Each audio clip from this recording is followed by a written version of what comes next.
বিরল উপজেলার ৮ নং ধর্মপুর ইউনিয়নের ৭ নং এবং ৮ নং ওয়ার্ড কর্তৃক আয়োজিত বাংলাদেশ জাতীয়তাবাদী দল বিএনপির নতুন সদস্য সংগ্রহ এবং নবায়ন কার্যক্রম ২০২৫ এর উদ্বোধনী অনুষ্ঠান উপস্থিত সম্মানিত সভাপতি অত্র ইউনিয়ন বিএনপির সুযোগ্য সিনিয়র সহসভাপতি প্রবীণ নেতা জনাব আনোয়ার হোসেন মেম্বার ভাই, উপস্থিত আছেন দিনাজপুর জেলা বিএনপির সুযোগ্য স্থানীয় সরকার বিষয়ক সম্পাদক, বিরল উপজেলা বিএনপির বিপ্লবী যুবদলের বিপ্লবী আহ্বায়ক এবং ৮ নং ধর্মপুর ইউনিয়নের সর্বজন বিদিত সর্বজন নন্দিত বারবার নির্বাচিত চেয়ারম্যান জনাব নুরুল ইসলাম চেয়ারম্যান। উপস্থিত আছেন বিরল উপজেলা বিএনপির সাবেক সুযোগ্য সভাপতি জনাব রফিকুল ইসলাম, সাবেক সুযোগ্য সাধারণ সম্পাদক জনাব মিজানুর রহমান। উপস্থিত আছেন বিরল উপজেলা বিএনপির সাবেক কোষাধ্যক্ষ গোলাম মোস্তফা গোলাপ। উপস্থিত আছেন বিরল উপজেলা যুবদলের সিনিয়র যুগ্ম আহ্বায়ক কুরবান আলী, যুগ্ম আহ্বায়ক ইমরান প্রধান। উপস্থিত আছেন বিরল উপজেলা ছাত্রদলের সংগ্রামী আহ্বায়ক সুমন রাজা, বিরল ছাত্রদলের যুগ্ম আহ্বায়ক সাইদুর রহমান, বিরল উপজেলা কৃষক দলের সুযোগ্য সাধারণ সম্পাদক মজিবুর রহমান, সাংগঠনিক সম্পাদক আনারুল ইসলাম। উপস্থিত আছেন বিরল উপজেলা কৃষক দলের সুযোগ্য সহসভাপতি আমার বন্ধু আমার ক্লাসমেট জনাব আবু সাইদ। উপস্থিত আছেন বিরল উপজেলা স্বেচ্ছাসেবক দলের সিনিয়র যুগ্ম আহ্বায়ক আসাদুল।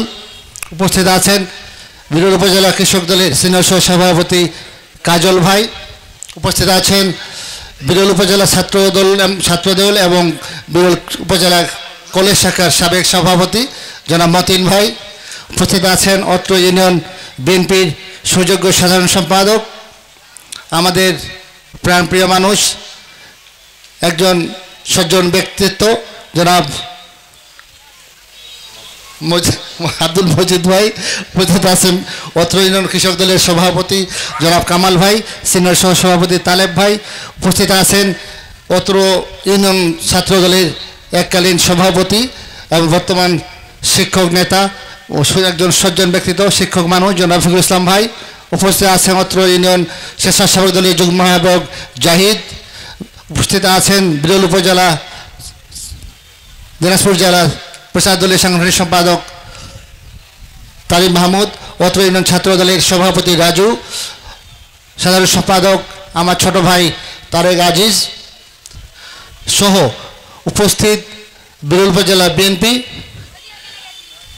এবং বিরল উপজেলার বিভিন্ন অঙ্গ সহযোগী নেতৃবৃন্দ, অত্র ইউনিয়নের বিভিন্ন পর্যায়ের নেতৃবৃন্দ এবং আমার সামনে উপবিষ্ট এলাকার গণ্যমান্য ব্যক্তিবর্গ এবং স্নেহের কচিকাচারা, আসসালামু আলাইকুম ওয়া রাহমাতুল্লাহ।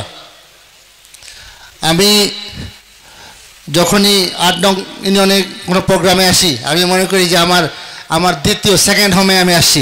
আমার বাড়ি তো রামপুর গ্রামে, তো এটা হলো আমার সেকেন্ড হোম। হয়তো ভবিষ্যতে আমার এখানে বাড়িও হবে যদি আল্লাহ এমপি নির্বাচিত হয়। তো আপনারা সবাই সব বক্তারাই কিন্তু বক্তব্যে বললেন যে ৮ নং ইউনিয়নটা আমাদের বিএনপির জন্য একটি গুরুত্বপূর্ণ অঞ্চল, গুরুত্বপূর্ণ এলাকা। আমি মনে করি বিএনপিও আপনাদের প্রতি কৃতজ্ঞ যে এই এলাকার মানুষ ৯০% বিএনপি। আমরা বিএনপি জাতীয়তাবাদী দল বিএনপিও আপনাদের কাছে কৃতজ্ঞ এবং বিএনপি সবসময় আপনাদেরকে স্মরণ রাখবে। বিএনপি আপনাদেরকে নিয়ে গর্ববোধ করবে, যেটা আমরা আপনাদেরকে নিয়ে গর্ববোধ করি যে এই এলাকায় বিএনপির মানুষ হলো মডেল। অনেকে বক্তায় বলে গেলেন যে আসলে এই জন্য আমি এইখানে বক্তব্য দিতে পারছি বলে আমি নিজেকে গর্বিত বোধ করছি, আমি আনন্দিত, আমি অভিভূত। আজকের যে কার্যক্রম নতুন সদস্য সংগ্রহ এবং নবায়ন কার্যক্রম, তো আপনাদের খেয়াল রাখতে হবে, আপনারা যারা নেতৃবৃন্দ আছেন আপনারা খেয়াল রাখবেন, যাদেরকে আপনারা সদস্য নবায়নের ক্ষেত্রে খেয়াল রাখবেন যে আগে বিএনপি করত কিন্তু আওয়ামী লীগের সাথে মিশে গেছে, আওয়ামী লীগের লোককে মোটরসাইকেলের পেছনে নিয়ে ঘুরে, ওই সব লোককে আপনারা সদস্য নবায়ন করবেন না। আর সদস্য সংগ্রহের ক্ষেত্রে নতুন সদস্য সংগ্রহের ক্ষেত্রে খেয়াল রাখবেন, যারা আওয়ামী লীগের সাথে ছিল বা আওয়ামী লীগের দোসর ছিল, যেই পরিবারে আওয়ামী লীগের লোক আছে, আওয়ামী লীগের নেতা আছে, ওই পরিবারের কাউকে আপনারা নতুন সদস্যপদ বানাবেন না। এইসব দিক দিয়ে আপনাদের খেয়াল রাখতে হবে। যদি আপনারা ব্যত্যয় ঘটান বা বিচ্যুতি হয়, সেই ক্ষেত্রে কিন্তু আপনাদের পদ হারানোর সম্ভাবনা থাকবে এবং আমরাও বিপদে পড়ব, আমার নমিনেশনের ক্ষেত্রে সমস্যা হবে। এই জন্য আপনাদের কাছে অনুরোধ করব এবং পরামর্শ দেব যে আপনারা সদস্য নবায়ন এবং সদস্য সংগ্রহের ক্ষেত্রে এই জিনিসগুলো খেয়াল রাখবেন। আমাদের নেতা জনাব তারেক রহমান বলেছেন যে আমাদেরকে সেভাবেই কাজ করতে হবে। বাংলাদেশের জনগণ কি চায়, জনগণ যেভাবে চলতে বলে সেভাবে আমাদের চলতে হবে। যদি আমাদের কোনো কর্মী, কোনো নেতা জনগণকে কষ্ট দেয়, জনগণের সাথে খারাপ আচরণ করে, জনগণের কাছে চাঁদা দাবি করে বা জনগণকে বিভিন্নভাবে ভয় ভীতি দেখায়, তাহলে আপনারা আমাদের কাছে বা জেলা নেতৃবৃন্দর কাছে আপনারা শরণাপন্ন হবেন, আপনারা অভিযোগ দেবেন। আমাদের নেতা তারেক রহমান অনেক বক্তা বলে গেছেন যে ইতিপূর্বে অনেকজনকে বহিষ্কৃত করেছেন, অনেকে পদস্থগিত করেছেন। এজন্য যদি আমাদের বিএনপির নাম ভাঙিয়ে অথবা বিএনপির কোনো কর্মী তাদের পদের অপব্যবহার করে, তারা হুমকি দেয় বা সমাজের ক্ষতি করে, তাহলে আপনারা অবশ্যই আমাদের সাথে যোগাযোগ করবেন, তাদের শাস্তির ব্যবস্থা করা হবে ইনশাল্লাহ।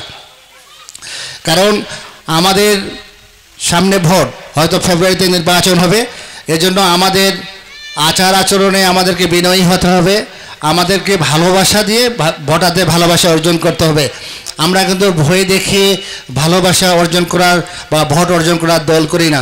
অতীতে ফ্যাসিস্টরা কিন্তু ভয় দেখিয়ে ভোট আদায় করেছে, ভয় দেখিয়ে তারা অনেক ওদের দলেও লোক এনেছে, কিন্তু আমরা তার বিপরীত, আমরা ভালোবাসা দিয়ে ভোট আদায় করতে চাই, ভালোবাসা দিয়ে আমরা মানুষের কাছে যেতে চাই, মানুষের ভালোবাসা অর্জন করতে চাই।